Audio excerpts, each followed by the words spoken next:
Just going to put this on video so that people can see what we're doing. Now, on the back, I want you to put a piece of masking tape and I want you to write your name and your grade on the back. Okay? Then I want you to choose one colour. Now, on the end, I've put a piece of masking tape and we are going to go through. You need a bit about as long as your arm.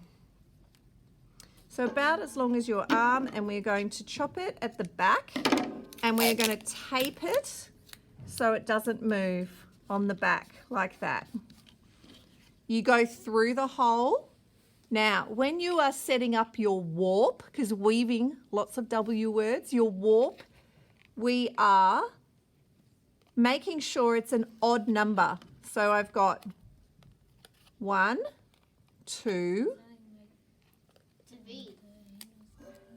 3, and I need to make sure that it's quite tight so the tension isn't loose. I'm up to 4, 5. I'm also trying to make them evenly spaced, so using your spatial planning skills.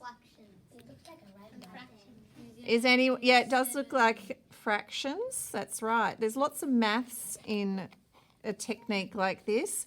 Okay, so how many have we got, guys? How many warp threads? 1, 2, 3, 4, 5, 6, 7, which is great because we need an odd number, okay? It doesn't work if you have an even number because when you go under, over, the next time you go around, you want to be going under, over. Okay, so that's how the fabric starts to get made in the weaving. So I'm going to tape on the back here and I'm going to cut off the extra thread. Okay, so it's nice and tight. There's an odd number and both the ends are taped down and I've got my name there. All right, all set up, my warp. Now for my weft. So here I'm going to put a bit of masking tape on the end of the wool so it's easier for me to thread through. And I'm going to stretch it out about as long as my arm again because any longer than that and it starts to get tangled as you're weaving. We're going to need more thread than more wool or thread than this, but we'll tie it onto the end as we need it. So on the back again, we are going to masking tape our end down and we are going to get our masking tape and thread it through the hole. Okay, now this is the fun part where it starts weaving and I find this very mindful. When I'm doing it, I find it quite relaxing. It's like when you sort of put things in order or count things, it's actually cool. So you do have to remember that you're going under and over. So let's go under. And you want to pull it not too tight so that it's going into the middle of the donut of the CD, but just so it sits on the edge. So we're going under that one, we go over the next one.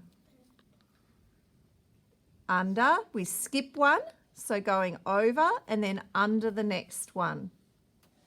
We skip one, going over it, and then we go under the next one.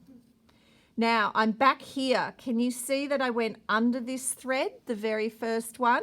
So because I've got an uneven number, an odd number of warp threads, now when I go over it, I'm going to go over this one and under the next one. So it's the opposite of what I just did. So you can see the threads starting to go opposite.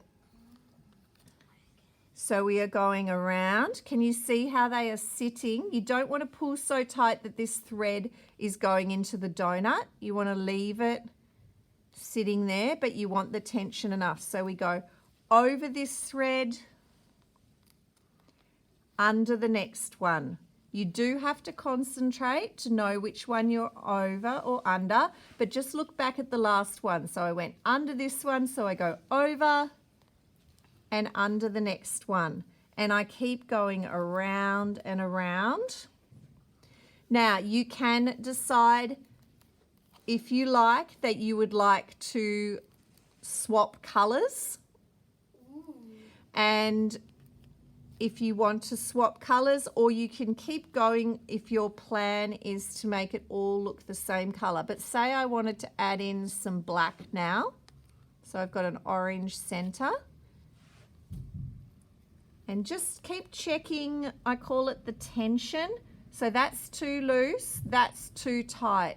So just make sure that you're making it sit nice and neatly over there. I'm making it look easy. I'm very good at this. You might find that because you haven't done this before, it looks a little bit messier, but that's okay because we're practicing. All right, I'm going to add some black now.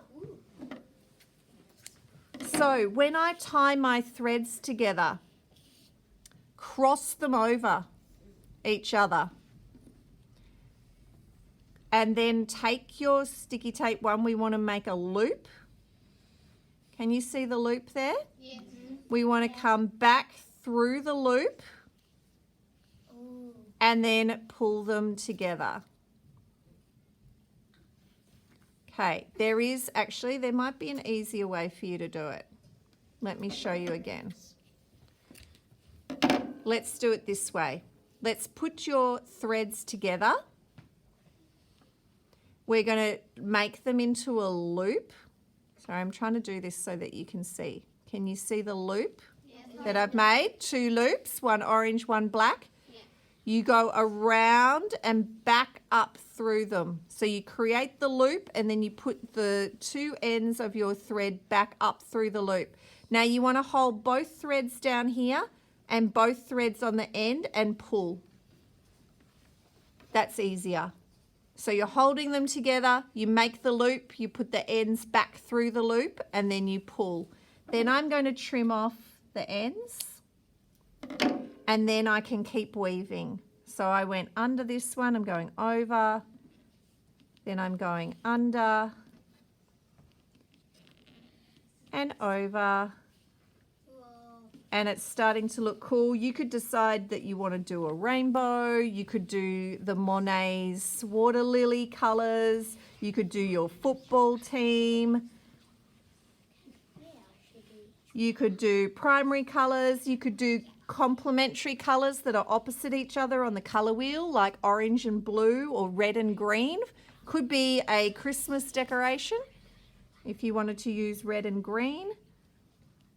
Or you could use analogous colours like the water lily, which means colours that are close together on the colour wheel, like blue greens. Or you might want to make it look like fire, like oranges and reds. Okay, so we're going to keep going until we get closer and closer to the end. Now, I've done that quite quickly. You guys are going to be a little bit slower at it, okay? When we've finished all of that, next lesson or even the lesson after, you get to do like a cool pattern with the coloured Sharpies around the edge. So your weaving won't go right to the edge. It'll go to about here and you get to do, I don't know, shapes look kind of cool. You could do dots, something that works well with your pattern around. You can use different coloured Sharpies as well.